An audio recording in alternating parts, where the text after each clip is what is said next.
Bharatiya Janata party के राष्ट्रीय प्रवक्ता शहजाद पूनावाला ने कांग्रेस पर साधा निशाना, कहा कि कांग्रेस का हाथ हमेशा दंगाई और आतंकी के साथ। जोधपुर में मतलब गृह मंत्री मुख्यमंत्री के गृह जिले में दंगा करते हुए दिखाई दे रहे हैं। डंडों के साथ, पत्थर के साथ, झंडे उतारते हुए, लगाते हुए, पुलिस को पीटते हुए, जिनकी तस्वीरें सीसीटीवी में कैद है। आज अखबारों से और न्यूज रिपोर्ट से पता चल रहा है कि एफआईआर तो 250 अज्ञात लोगों के खिलाफ हुई है। अशोक गहलोत की सरकार ऐसे दंगाइयों को पहचान नहीं पा रही है, चिन्हित नहीं कर पा रही है। इस प्रकार की कौन सी लाचारी है, मजबूरी है कि करौली का मुख्य आरोपी पकड़ा नहीं जाता है, छाबड़ा का मुख्य आरोपी गेस्ट ऑफ ऑनर बन जाता है और अब जोधपुर के जो दंगाई है उनको संरक्षण दिया जाता है। ये कांग्रेस पार्टी का दंगा कराओ, दंगाई बचाओ आंदोलन है और जहांगीरपुरी से लेकर खरगोन तक, करौली से लेकर खंबाट तक और अब जोधपुर में कांग्रेस पार्टी का हाथ हमेशा दंगाइयों के साथ रहता है।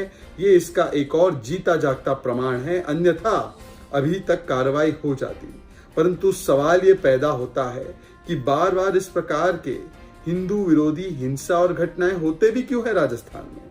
कभी सालासर बालाजी का मुख्य द्वार ध्वस्त हो जाता है, श्री राम मां सीता की मूर्तियां खंडित की जाती है, शिव मंदिर 300 वर्ष पुराना उसे तोड़ दिया जाता है, जिस प्रकार से बिजली में भी हिंदू और मुसलमान किया जाता है, जिस प्रकार से बाबूलाल वैष्णव से लेकर बाकी साधु संतों पर हमला किया जाता है, जिस प्रकार से करौली की हिंदू विरोधी हिंसा हो वो आपको देखने मिलती है।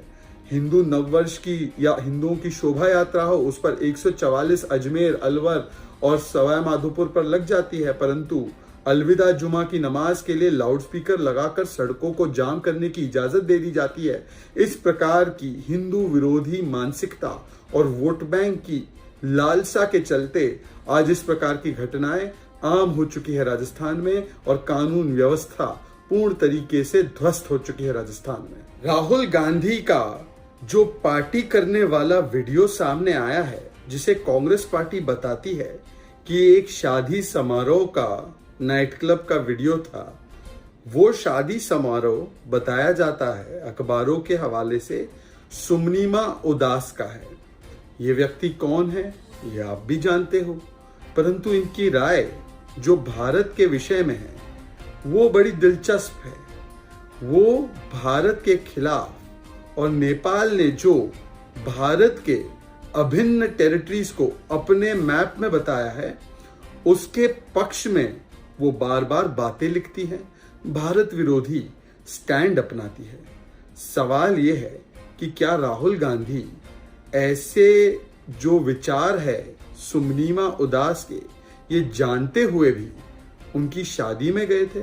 मतलब उनके लिए उनकी दोस्ती, उनकी यारी, उनकी रिश्तेदारी राष्ट्रहित से ज्यादा जरूरी है क्या? क्योंकि ये कोई पहली बार नहीं है। आपको पता है राहुल गांधी और कांग्रेस पार्टी, गांधी परिवार का सीक्रेट एमओयू भी है चाइना के साथ। उसी सीक्रेट एमओयू के चलते भारत की जमीन चाइना को दे दी गई। भारत के आर्थिक हितों का समझौता चीन के लिए किया गया जब 2004 से 14 के बीच यूपीए की सरकार थी। डोकलाम में जब भारत की सेना चीनी सेना के सामने खड़ी थी तो सीक्रेट मीटिंग एम्बेसडर के साथ हो रही थी। बार बार भारत के सेना के मनोबल को तोड़ने के लिए चाइना का बखान करना और चाइना का प्रोपेगेंडा फैलाना, लद्दाख से लेकर गलवान तक, ये भी कांग्रेस ने किया है। पाकिस्तान के साथ 370 पर सर्जिकल स्ट्राइक पर सुर से सुर मिलाया है। पुलवामा का दोष भारत पर डाला है रणदीप सुरजेवाला ने। पाकिस्तान और भारत के बीच कश्मीर का मामला है, ना कि कश्मीर भारत का अभिन्न अंग है और भारत का अंदरूनी मामला है, ये कहना अधीर रंजन चौधरी का था। 26/11 का दोष हिंदुओं पर डालना और पाकिस्तान को क्लीन चिट देना, ये भी प्रयास कांग्रेस ने किया है। तो बार बार कांग्रेस की दोस्ती, यारी, रिश्तेदारी, उनके वेस्टेड इंटरेस्ट हमेशा ऐसे लोगों के साथ क्यों होते हैं जो भारत विरोधी स्टैंड लेते हैं, जो भारत की टेरिटोरियल इंटेग्रिटी को चैलेंज करते हैं। क्या राहुल गांधी को ये विचार पता थे और तब भी वो गए?